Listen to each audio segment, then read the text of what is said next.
Magandang umaga po. Nagpapasalamat ako sa ating chair dahil una nating maririnig ang kwento ng mga biktima at naulila ng war on drugs. Their stories deserve to be heard and should spur us to action.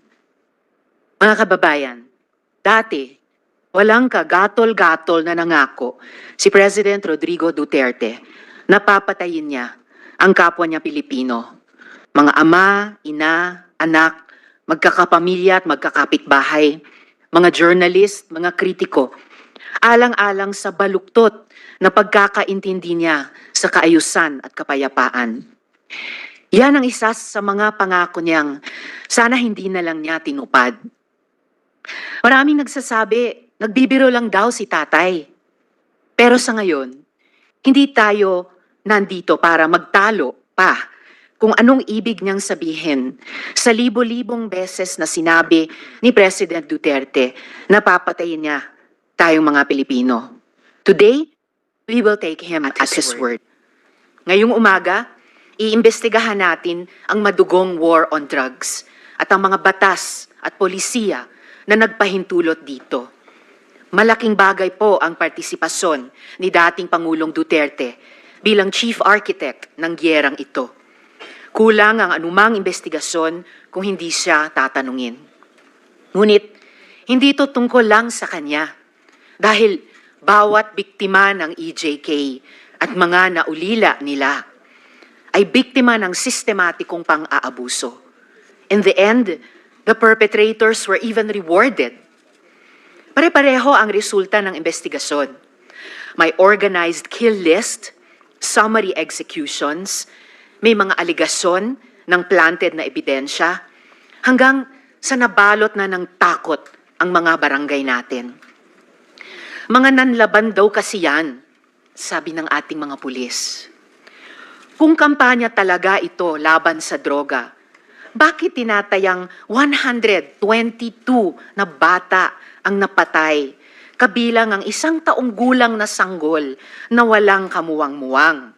Nanlaban? Yung 32 na namatay sa Bulacan sa loob ng iisang gabi noong 2017, lahat ba yun nanlaban? Talaga? Yung 26 kataong patay sa isang gabi rin noong 2017 sa Maynila naman, nanlaban? Para sa maraming biktima, hindi madali ang manindigan para sa kanilang mga karapatan.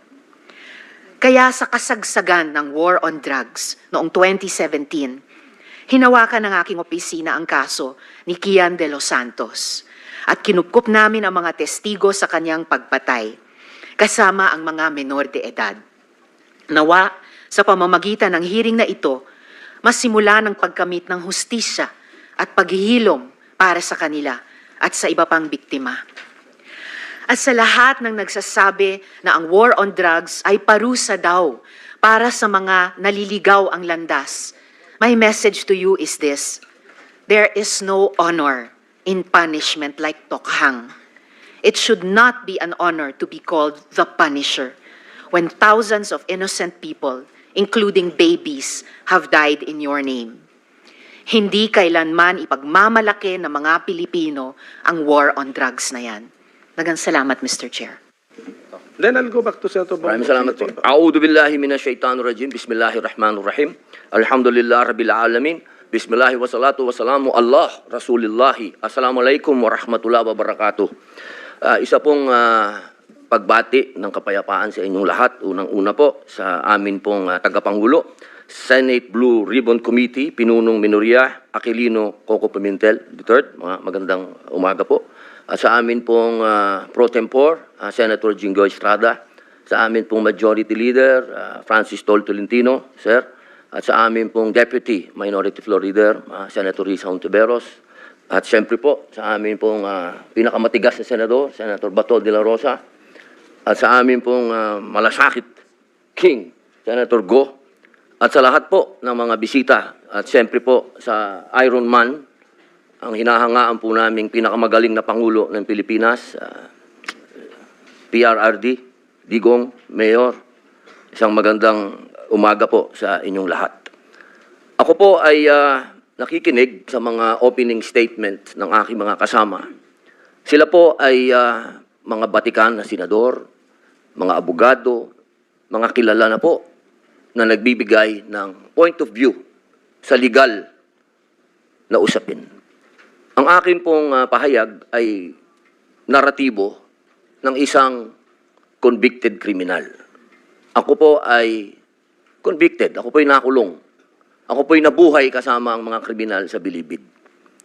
At kilala ko po ang underworld. Siguro po, maaring sa ibang bagay, mas maraming nalalaman ang aking mga kasamang senador, pero pag pinag-usapan po natin ang mga kriminal dito sa bayan natin, ako po ang magsasabi sa inyo, napakadami na pong kriminal sa atin na walang puso, ang mga halang ang kaluluwa. Napag-usapan po natin ang mga biktima ng sinasabing war on drugs, pero hindi po natin napag-usapan ang mga biktima ng mga durugista. Kung paano pinapatay ang kanilang mga anak, pinapatay ang kanilang mga asawa, pinapatay ang kanilang kapitbahay. Kung paano sinira ng droga ang mga buhay ng mga pamilya ng OFW. Kung paano po sa loob mismo ng Bilibid, kung saan po ako nakulong ng 3 taon at ginawa ko pang pelikula ito. Ang pangalan po ng pelikula, maaari niyo pong panoorin, Hari ng Selda. Dito po, ay binunyag ko na sa loob mismo ng Bilibid ay nagluluto ng shabu. 1998 po yun. Kung bibilangin po natin yung taon na yun, hanggang sa dumating ang Iron Man, ilang taon po yun. Ganun po kahaba ang mga panahon na namayani at talagang naghahari ang mga drug pusher sa Bilibid. Alam niyo po, mga mahal kong kababayan, wala po, totoo po. Ang kamatayan ng buhay ng isang tao ay yaan po ay bigay ng Diyos. Yaan po ay kayamanan, yaan po ay regalo sa atin ng Diyos.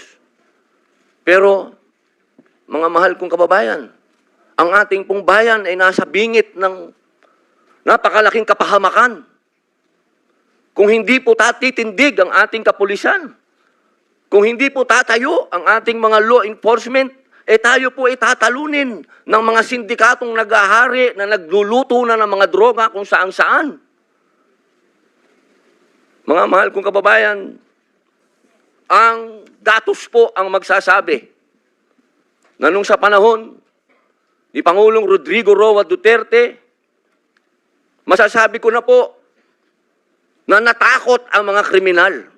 Wala pa po siyang ginagawa. Doon lang sa commercial niya na last Christmas yun na to, natakot na ho ang napakaraming kriminal. Natakot na ho ang napakaraming durugista, napakaraming pusher ang nag-surrender. Wala pong nangyayari. Sa salita lang po yun. Mga mahal kong kababayan, kung sisisi natin lahat ang mga namatay dito sa administrasyon ni Rodrigo Roa Duterte, abay nagkakamali po tayo. Alamin po natin kung ano ang drug underworld. Kung ano ang mga drug syndicates. Ako na po ang nagsasabi sa inyo, regular na po ito tuwing magpapalit ang administrasyon, naglilinis ang mga sindikato. Magkakaroon talaga ng maraming mamamatay dahil naglilinis. Para pagpasok ng bagong administrasyon, yung kanilang mga alagang, mga kriminal, mga alagang, mga pusher, tapos na. Sana po, sa usapin na ito, maging realistic po tayo, mga mahal kong kababayan. Kung kailan ba natin na ibalik sa mga kababayan natin ang kalsada. Nung panahon na yon, nagiinuman sa tabi, nakahubad. Ang mga babae, hindi makapaglakad. Hindi ka makapaglakad ng may cellphone ka. Agawin ng cellphone mo, loob ng bahay mo, papasukin ka. Mga kababayan naman, huwag naman nating haluan ng politika ito. May mga bagay dito sa mundo na kailangan maging realidad tayo. Buong mundo, problema ang droga. Kung walang tatayo para lumaban dito, paano na ang kinabukasan ng mga anak natin? Paano na ang kinabukasan ng bayan natin?